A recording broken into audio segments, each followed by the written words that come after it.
l'alimentation sucrée la nuit et les caries, expliqué simplement pour les parents.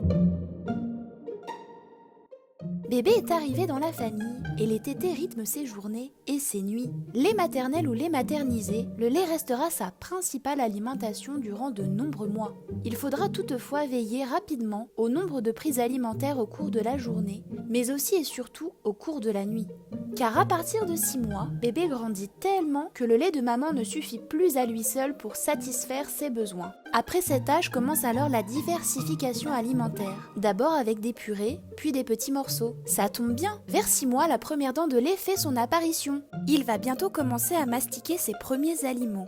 À ce rythme, les journées de bébé vont commencer rapidement à ressembler aux journées des plus grands. Il prendra alors son petit déjeuner au réveil et son repas à midi. Il goûte aux alentours de 16 h et prend un dernier repas le soir avant d'aller se coucher. Les 4 repas de la journée lui suffisent pour bien grandir. Bébé alors n'a plus faim au cours de la nuit. Il va pouvoir s'habituer doucement à ne plus se réveiller et pourra faire de belles nuits. Toutefois, ce n'est pas toujours facile de cesser cette habitude de l'alimentation nocturne. Biberon, sein de maman, bébé y est habitué depuis tout petit. C'est chaud, sucré et réconfortant.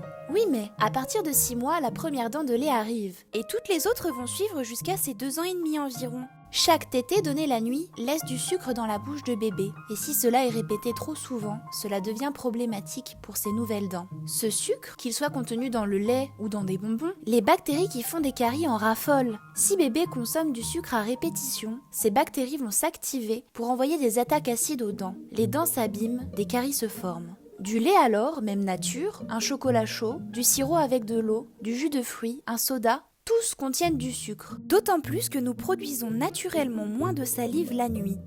Or, la salive a un super pouvoir de protection des dents contre les attaques des bactéries. Donc, le risque d'avoir des caries explose la nuit avec l'alimentation nocturne.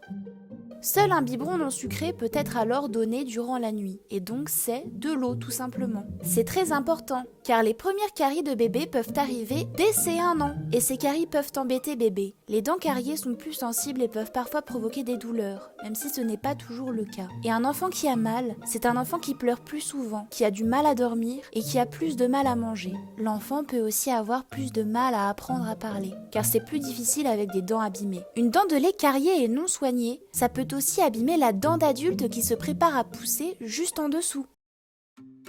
Comment faire en tant que parent pour éviter ça? Après 6 mois, l'allaitement peut commencer à être régulé aux heures des repas comme les grands. Une dernière tétée peut être alors donnée avant d'aller au lit, mais surtout avant de se brosser les dents. Bébé ne doit pas s'endormir au sein ou sur son biberon car du sucre stagne alors en bouche.